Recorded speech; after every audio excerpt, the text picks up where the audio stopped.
Hai, Assalamualaikum. Hari ini saya nak buat makanan berbuka untuk anak saya, iaitu nasi goreng udang butter. Okey, jom sama saya. Mula-mula kita panaskan minyak, dan tadi seketul tadi tu adalah saya letak butter. Okey, mula-mula kita kena gorengkan kita punya udang terlebih dahulu. Udang ni saya dah siap buang kulit, buang kepala semua. Senang untuk dimakan. Tapi kalau untuk orang dewasa boleh je kita tak nak buang kulit dia tu, lagi sedap kan. Okay. Tapi untuk memudahkan anak-anak saya makan, saya akan buang dulu semua. Nanti diorang senang lah untuk makan. Masing-masing semua dah kelaparan untuk berbuka kan. Okay. Yang ini udang ni kita jangan goreng terlalu lama lah, sampai kita macam nak buat dia rasa-rasa je, rasa-rasa udang goreng macam tu. Okey, dah sudah tu kita angkat.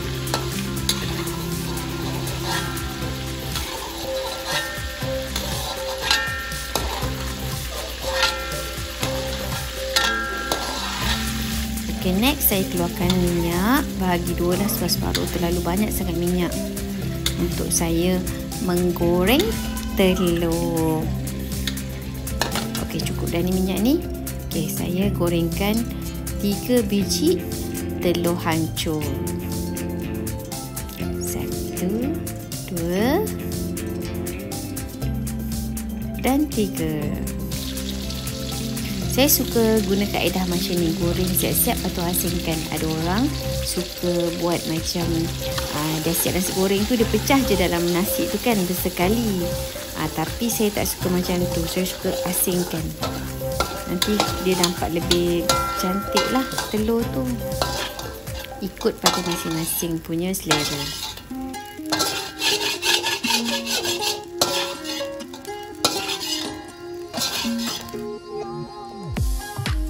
Separuh minyak tadi kita akan pakai semua.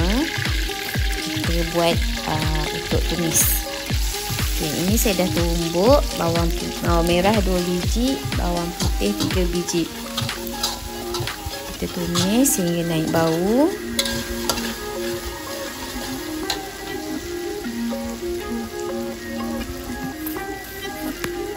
Lepas tu saya masukkan sedikit carrot.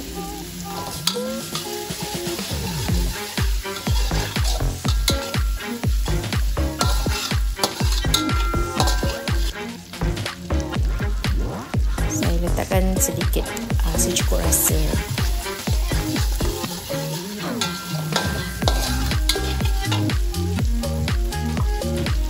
Sedikit garam, dan juga saya letak sikit sos ikan. Sebab kita pakai udang kan, saya letak sos ikan biar dia berasa sikit, macam seafood lah. Okey, kacau-kacau.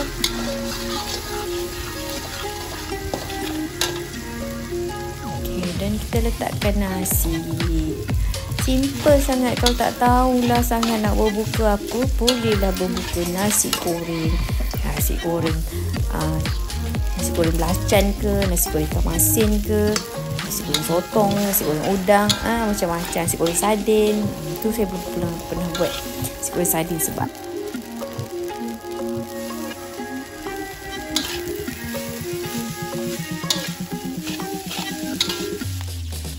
nasi goreng kita akan jadi kuning sebab tadi kita goreng berkunyit.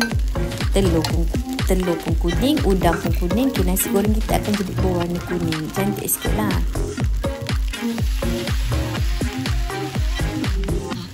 Saya letakkan sedikit lada sula sebagai penambah perisa dalam masakan saya. Ini optional tau, kalau nak letak pun boleh. Okay, kemudian kita gaul rata ke semua bahan-bahan tu. Gaul, pastikan dia sampai berasap-asap. Sebab nasi goreng kan, kita menggoreng nasi tu.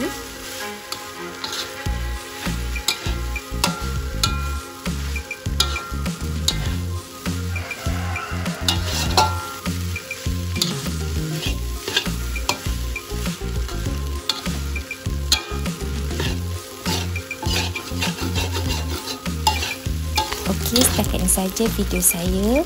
Terima kasih kerana menonton sampai habis. Jangan lupa like dan subscribe video ni. Simple-simple aja.